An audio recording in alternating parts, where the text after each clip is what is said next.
Se fosse hoje o conselho tutelar, caía em cima. Mas não pode ser assim não, porque de torrar a primeira carne. E hoje eu estou na cozinha, eu digo, mamãe, graças a Deus, obrigada, que a senhora me ensinou a cozinhar. 15 dias foi uma turma estudante lá em casa, trabalhar para Ibiapina. E nas minhas conversas, eu saio um pouco da... Eu disse, quem cozinha aqui? Eu falando da profissionalização da casa. Digo, minha filha, eu posso dizer uma coisa a você? Sim, você está me vendo? Eu tenho essa idade, pois eu sei fazer tudo dentro dessa casa, graças a Deus e à minha mãe, que disse, todo mundo vai aprender, até os homens lá de casa sabem cozinhar. E hoje, a gente vive com mais facilidade. Por quê? Porque a gente aprendeu. Então, hoje, elas não sabiam. Meninas simples, não sabem fazer. Eu disse, cadê a profissionalização? Porque na casa de caridade, elas aprendiam a costurar, a cozinhar, tinha horário para se levantar. Lá era engraçado, a casa de caridade tinha 3 refeições, apesar das dificuldades. Tinha de manhã, chamava o cafezinho, uma coisa assim, meio-dia. Não, era o almoço, a janta e a ceia. 3 alimentações. Uma 8 horas da manhã, depois ia para a escola, ia todo mundo estudar. Depois, aí tinha o almoço, mas tudo com oração. Tinha a reza, conhecia a vida dos santos, era bonito. E à noite também rezava, todo mundo ia dormir cedo e tinha hora de acordar. Professoras, escute aqui. As aulas na Casa de Caridade, elas começavam 10 de janeiro e até 10 de dezembro. Não tinha férias. Gente, olha, não tinha férias. E lá tinha uma coisa que o padre Ibiapina disse. Os pais que tinham posse, eu quero minha filha estudando aqui, não tem escola para mulher, eu quero botar aqui. Fica, mas vai seguir as normas iguais órfãs. Aqui você pode pagar o que pagar, mas os direitos são iguais. Você aqui, porque você está pagando, e você vai trazer de casa, dizia no regimento, ou a rede, ou sua cama, 2 saias, 3 blusas, tantas meias, a sua roupa é lavada na sua casa, porque aqui as roupas lavamos das órfãs, e lavavam para fora, e ganhavam dinheiro engomando, era goma, porque botava goma mesmo, para ficar a roupa tudo durinha, com o ferro soprando, que eu tenho lá em casa, que eu já fiz isso, quando não tinha eletricidade, era tudo soprando, não era no ferro, quem conheceu? Não, tem gente que não. Nós, Ilma conheceu, olha ali, está vendo? E, Gominho, eram essas dificuldades, mas a casa sobrevivia. Aí você diz, e como era que ele sustentava? Ele fundava uma casa, entregava as beatas, tudo dentro das normas, menina assim, mocinha para estudar à vontade. Como sobrevivia? Aí tinham as pessoas benfeitores, a própria casa produzia, aprendiam a costurar, a bordar. Geralmente, a casa tinha um anexo de um sítio. O sítio nosso de Triunfo era onde hoje é o bairro Santo Antônio, Zilmari, era o sítio das beatas. Criavam cabra, vaca, porco, tinham legumes, porque os gedeões, que eram os beatos, ajudavam. E toda tarde, ou de dia sim, dia não, a superiora ia lá supervisionar o sítio com outras beatas. Era tudo organizado. Não tem história de dizer, você faz, eu não fiz. Não. Cada um assumia seu papel. Então, era bonita a vida na Casa de Caridade, né? Aí, o que acontece? Que Padre Ibiapina vai resolver uma situação de encrenca em Triunfo entre o Padre João Evangelista, que ele fundou a Casa de Triunfo a pedido do Padre João Evangelista, que foi o primeiro vigário de Triunfo. E com um frade chamado Frei Estevão da Hungria. Mas ele era italiano, ele não era da Hungria. E o Frei Estevão da Hungria, apesar de ser um franciscano, um capuchinho, ele não gostava de imagens. Aí era taxado como maçom, que a igreja tinha briga com a maçonaria, e não aceitava. Ele não aceitava, disse, isso é um maçom. Aí disseram, Padre Ibiapina, vai lá em Triunfo, que a coisa está preta. Olha, o padre, seu amigo, o Padre João Evangelista, está brigando com o frade, que o frade fez um trabalho tão bonitinho, construiu uma igreja, toda de pedra, a igreja do Rosário, com os negros, né? E construiu e ajeitou um cemitério. E ele foi e ele pacificou realmente. Ele era um pacificador também. Ele conseguiu, mas quando foi triunfo, sempre teve, desde essa época de lá, a festa no final do ano, que era a festa da padroeira em setembro, mas sempre é comemorado em dezembro. Ele adoece 30 de dezembro em Triunfo, congestão. O que é congestão? AVC, de hoje. E ele tinha problema como eu, dos ossos, que hoje todo mundo tem, né? Ele tinha demais, sofria muito. Aí, Gominho, ele disse, eu não quero ficar aqui em Triunfo, não. Depois eu tinha uma raiva dele. Eu disse, por que ele não quis ficar? Eu disse, Padre Biapina devia ter morrido em Triunfo, porque aí ia ser bom, aí ia ter visita, a gente ia fazer uma romaria. Gente, tudo é muito bem feito na vida. Com o passar do tempo, ele teria sido enterrado nesse cemitério que o Festevo construiu, onde hoje é o convento São Boaventura, quem já esteve em Triunfo. Quando os frades chegaram da Alemanha, em 43 para 44, o bispo disse, está aqui um terreno para vocês construírem o convento franciscano. Agora é um cemitério. Naquela época tudo era derrubado, irmancha. Túmulos lindos. Desmancharam para construir o convento. Pegaram os ossos. O que fizeram? Construíram um ossário. Pegaram todos os ossos, jogaram tudo junto. Se Padre Biapina morre em Triunfo, como ele adoeceu lá, agora os ossos dele, há uns 20 anos, foram para Roma para provar que ele existiu, e deve ter ido o DNA dos familiares dele do Ceará também, para comprovar que existiu. Precisa os ossos para a causa da postulação, para ele poder. E resultado, eu disse, agora Padre Biapina estava certa. Ele não queria ficar em Triunfo, e eu achei bom. Tinha misturado os ossos, tinha complicado. Resultado, os ossos foram realmente para Roma. Uma das oportunidades que eu tive de conhecer a caixinha com os ossos lá em cima da mesa, na celebração. Agora não, eles sepultaram. Mas tudo isso é muito interessante, se eu não quero ficar em Triunfo, não. E foi onde eu me zanguei, mas depois eu me conformei, foi ótimo. E ele seguiu. Dia 7 de janeiro, ele sai de Triunfo, de 1876. Passa em Princesa Isabel, que era chamada de Bom Conselho. Passou 60 dias, porque ele não teve melhora. De lá, partiu, de lá de Princesa para chegar em Santa Fé, que eu gasto 3, 4 horas, 5 horas no máximo. Ele gastou um mês. Foi chegar, saiu o Triunfo 7 de janeiro, foi chegar em abril. Aí, quando ele chegou em Santa Fé, ele disse, aqui eu quero ficar. Passou 7 anos numa cadeira de roda. Eu queria que vocês pensassem um pouquinho aqui comigo a responsabilidade desse homem. Ele tinha fundado, nessas províncias, 22 casas de caridade, com mulheres ali dentro, jovens, beatas, gedeões, as pensionistas, que eram as de dinheiro, que moravam na casa, que pagavam. A responsabilidade dele, lá, sem poder andar, porque ele ficou paralítico, numa cadeira de rodas, feita de madeira, dizem até que eram 4 rodas. E esse homem, administrar essas casas, imagine a angústia desse pai, porque na época toda foram de 200 a 300 beatas. Imagine quantas órfãs. E tinha as visitadoras, tinham os gedeões, que eram os beatos, que levavam as correspondências. Todo esse trabalho dele era com cartas, com bilhetes. 7 anos que deviam tomar. Ele orientava. Sim, ele gostava de carão, isso era bom. Olha, ele lembrou muito bem, obrigada. Ele saiu numa liteira. O que é uma liteira? É uma cadeira coberta com os paus, 4 pessoas levando. Era interessante, porque ele chegava, por exemplo, saiu de Triunfo, aí acompanhado por beatas, acompanhado por órfãs, mas também pessoas da comunidade levando.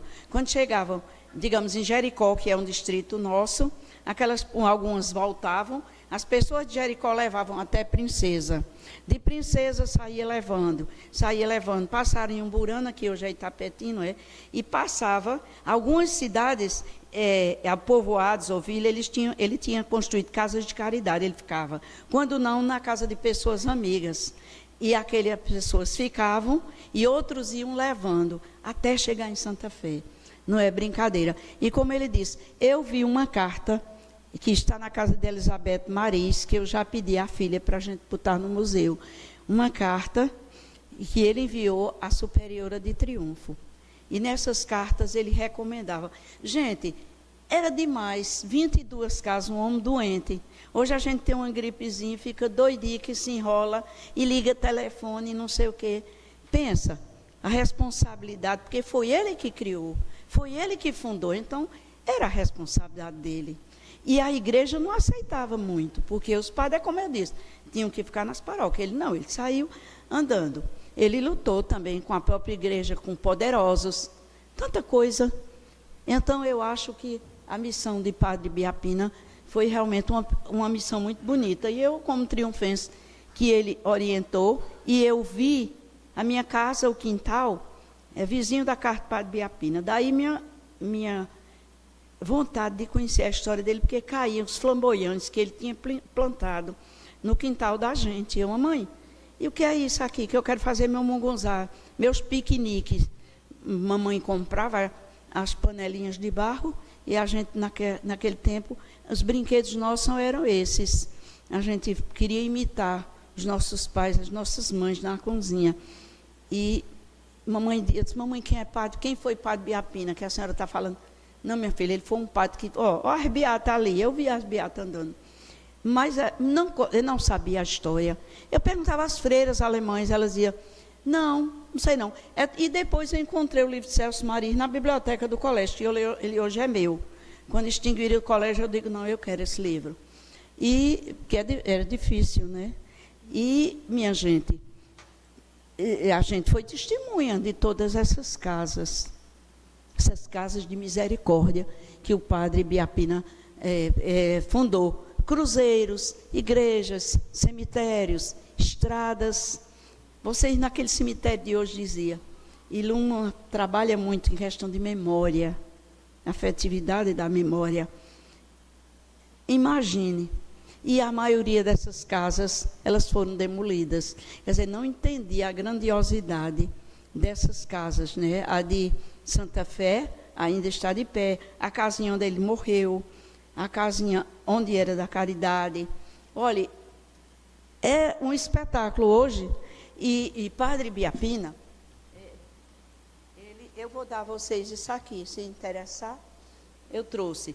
Aqui, ele teve o primeiro passo como servo de Deus, que foi em 92, quando o padre Dom Marcelo Carvalheiros, de lá da Paraíba, deu entrada no processo, e o postulador da causa foi o padre Francisco Sadoc, meu amigo lá de Sobral, que fez todo um trabalho, mandando para as causas dos santos, lá para Roma, e conseguiu que ele alcançasse o primeiro passo em 92, 18 de fevereiro de 92, servo de Deus.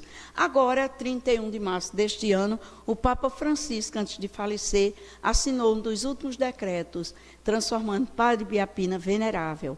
É o segundo passo para a canonização. E aí, agora, o bispo lá está já providenciando para o terceiro passo, mandando mais outros milagres. Tem que ter a comprovação, que já está no Vaticano. Quando ele é venerável, é porque todo um processo já foi encaminhado, mas eles ainda solicitam mais. E o terceiro passo é a beatificação, depois a canonização. Não sei até quando, mas 2 passos já foram dados de um nordestino cearense que realmente soube amar o Nordeste e soube demonstrar, através do seu trabalho, a brasilidade, né, a nordestinidade, que é o que nós temos que brigar por o nosso Nordeste. Nós temos que brigar por nossa localidade.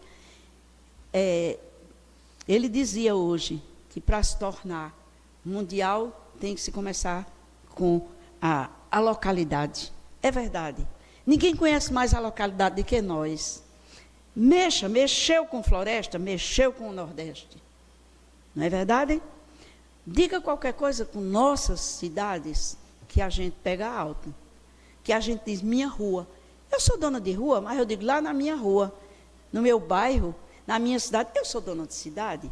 Mas o amor é tão grande que a gente tem o lugarzinho onde a gente nasceu e a gente vive, que a gente diz que é meu. A gente sente que está em floresta, eu sinto a mesma coisa que estou lá em casa. A mesma linguagem, o bodinho gostoso, a mesma coisa. Então a gente tem que lutar para isso. E a gente tem a obrigação de passar para os nossos jovens, para as nossas crianças. Minha casa é assim. E eu vou muito nas escolas. Semana que vem eu vou 2 vezes nas escolas. Porque a gente tem que trabalhar com esse povo. A gente tem que mostrar o valor que cada um tem e que pode fazer. E que pode dar o seu testemunho, porque eu fui estudante como eles. Eu não queria falar, eu era tímida, embora lá em casa a gente tinha toda a liberdade, meu pai tinha 100 anos à frente, sempre deu liberdade a gente, mas a gente sempre fica para poder, a gente tem uns passos para poder chegar onde eu estou hoje, né? Mas esses passos é preciso também que a gente receba ajuda. E hoje nós temos um papel de ajudar, não só as crianças, mas os idosos também. Você pode, vamos fazer. Padre Biapina, quando começou a vida missionária, ele tinha 50 anos. Era um idoso, era um velho, 50 anos. Morreu com 77, no dia 19 de fevereiro de 1883. Minha gente, muito obrigada. Vocês ficaram como meus alunos, quietinhos. Diana. Sim. Qual foi a primeira classe? Oi? Sim, pode distribuir, pois não. Foi lá em Taquaritinga do Norte, em Pernambuco. Foi a primeira. E ainda tem a casa, e tem a igreja. E a irmã dele, Aninha, a mais nova, foi diretora da casa lá, e faleceu lá em Taquaritinga.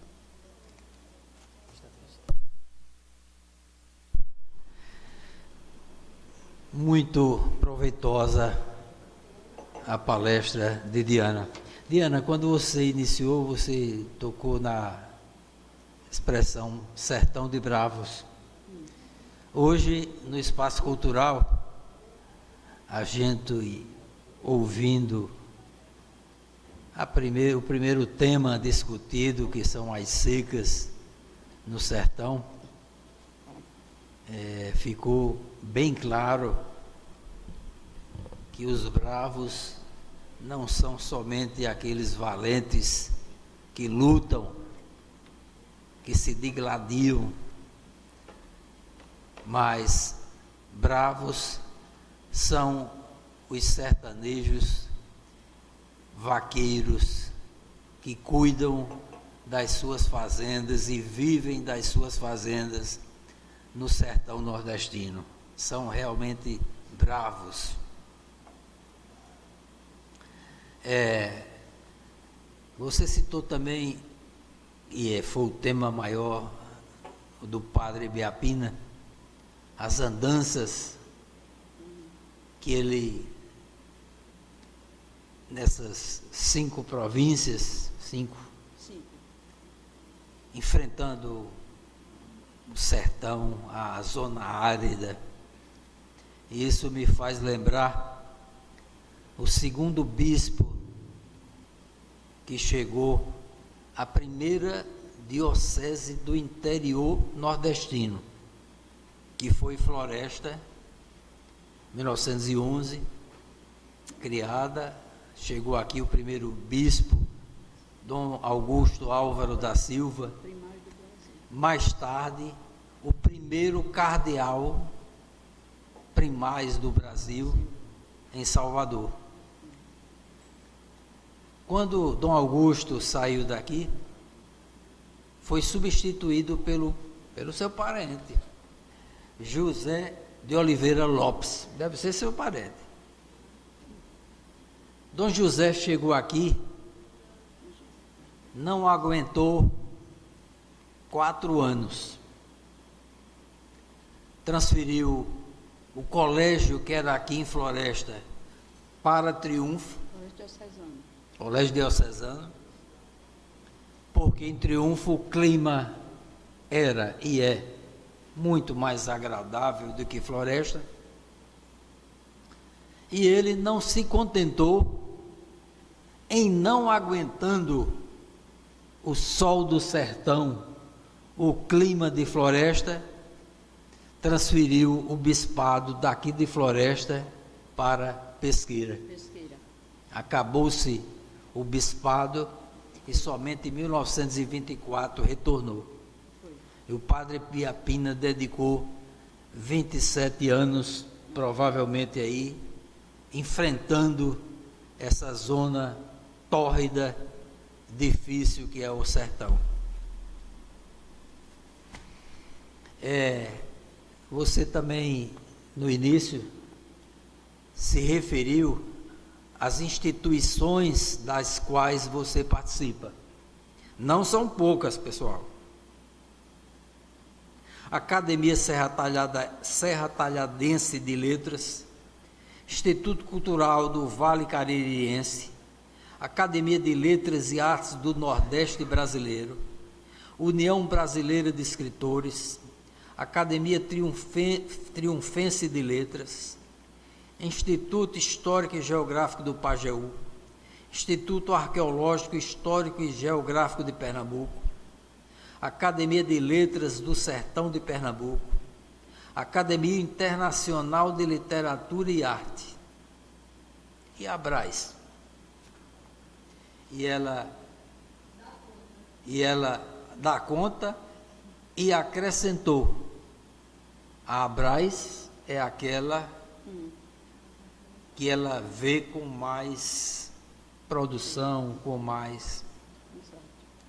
Isso me faz lembrar uma visita, salvo engano, a penúltima visita que eu fiz ao nosso confrade Frederico Pernambucano de Melo, quando eu já ia saindo e ele me acompanhando até o portão da casa dele, ele virou-se para mim e disse: Leonardo, a Abraz já é um sucesso. Minha gente, Frederico Pernambucano de Melo pertence a integra inúmeras outras instituições. E vindo de Frederico e vindo de Diana, mas Adriano, ele já é, digamos, é suspeito, é suspeito, mas vindo de Frederico Pernambucano de Melo e de Diana, nós ficamos, Diana, muito satisfeitos pelo nosso caminho. E agora ele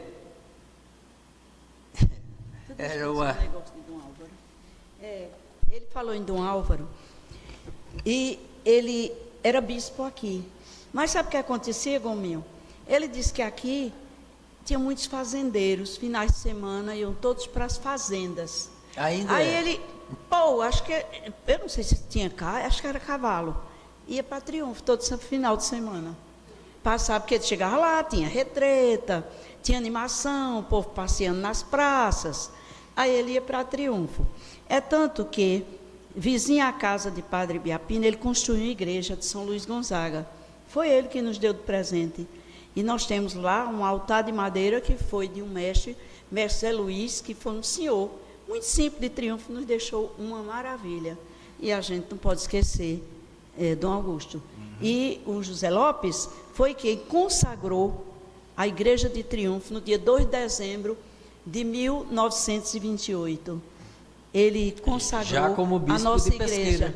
Como bispo de Pesqueira, consagrou nossa igreja. Então, a ligação que Floresta tem com Triunfo é imensa. Imensa. Está vendo como se cruza? Não é? Pois é.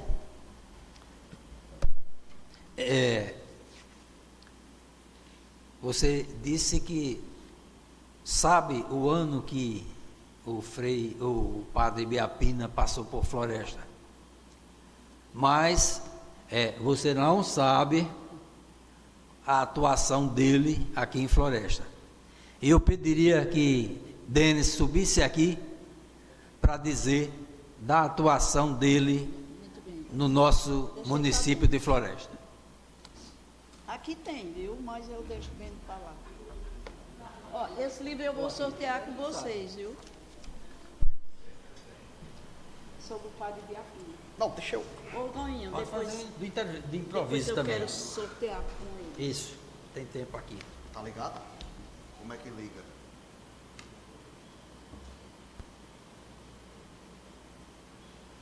Cadê os universitários? Pega aqui, ó. Ligou. Vem pra cá. Ligou? Me coloquem pra ver um livro de 1700, mas não me coloquem pra apertar botão, não, que não dá certo, não. Diana, isso não foi uma palestra, né? Como dizia Ariano Suassuna, foi um espetáculo. Você mencionou que ficou impressionada como o Cláudio e seu Nivaldo, vulgo meu pai, transformaram aquela conversa deles ali com a plateia numa conversa particular. E eu também fiquei impressionado ali, porque você conseguiu conversar com todos nós ali da plateia, né? Sobre o mestre Biapina, o padre mestre, como era bem conhecido aqui, nós florestanos temos uma história muito bonita com ele, né? Floresta, antes de ser floresta, era fazenda grande e pertencia ao capitão José Pereira Maciel, né? Nas terras dele existia um oratório particular e num período de seca ele fez uma promessa, alguma coisa, parece que a esposa dele, a dona Joana, que era tia tataravó de Leonardo, eles fizeram essa promessa de construir uma capela ao Bom Jesus dos Aflitos.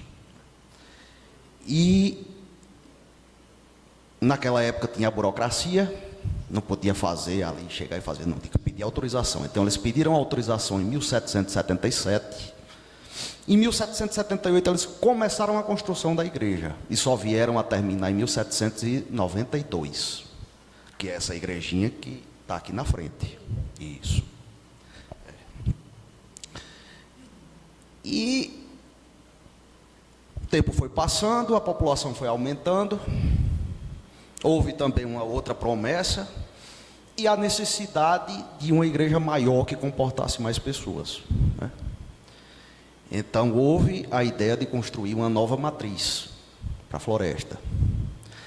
E, curiosamente, incumbiram o padre Biapina de ser o arquiteto dessa nova matriz, né? E é curioso, eu estava ali fazendo uma comparação a grosso modo com outro cearense célebre, né? Dizem que o cearense ele é muito bem humorado, né? Ele leva a vida com o bom humor. E eu achei interessante porque, fazendo uma comparação a grosso modo com Antônio Conselheiro, né? Em outros lugares, o pessoal tem uma desilusão amorosa e aí vai matar, vai se entregar bebida. Não, o cearense parece que vai construir igreja, né? E aí o padre Ibiapina veio para cá e veio num momento em que Floresta passava por uma das questões mais sangrentas que essa região já viu, que foi a questão do Sabiucá. Eram membros, parentes, mas de clãs inimigos. Não sei se o Giovanni está por aí, não estou enxergando bem, mas ele estava, não é? E aí o padre Biapina, ele tinha esses aspectos, né? Ele era o construtor, ele era o pacificador, né? E aí ele fez a pacificação, ele impediu uma coisa, um banho de sangue aqui em Floresta, né? E aqui na frente, é interessante, hoje aqui na Câmara era um cemitério, foi o primeiro cemitério, né? Quando proibiram os enterros dentro das igrejas, então eles criaram os primeiros cemitérios na frente e ao lado das igrejas, né?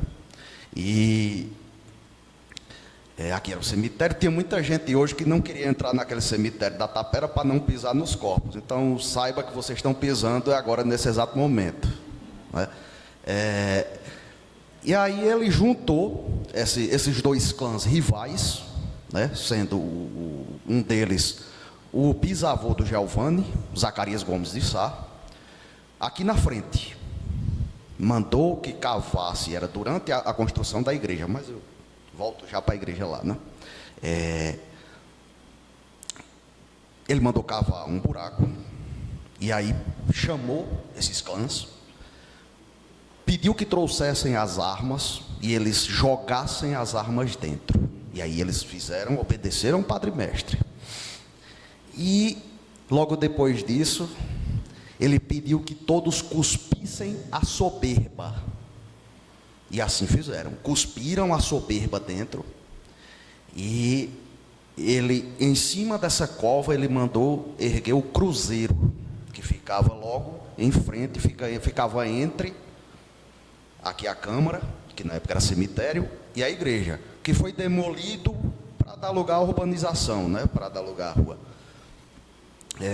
E há um tempo atrás, o pesquisador historiador Lorinaldo Teles e o Giovanni Gomes de Sá, que é o bisneto do Zacarias, junto comigo, a gente pegou um detector de metais e saiu aí na frente, e quando chegou num certo lugar aqui na frente... Escutem o que o Denis disse.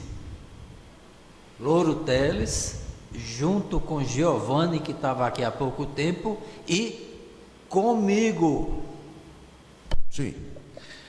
E quando chegou bem em frente, realmente, a igreja, agora bem para cá, porque isso aqui era um desertão, não tinha para que fazer bem próximo à igreja, né? Então era bem mais para cá. O detector enlouqueceu. Era uma quantidade de metal ferroso que tinha ali, as armas, né? E aí cogitou-se até uma possível prospecção, né? Mas aí alguns membros da família disseram que não aceitavam, porque segundo a tradição, no dia que essas armas fossem desenterradas, a questão voltava, e não era de interesse deles, né? Voltando para a igreja, né? Ele foi o arquiteto. A igreja era belíssima, não é essa caixa de sapato que vocês estão vendo hoje em dia, não, ela foi demolida criminosamente. Eu não tenho um receio de dizer isso, não é?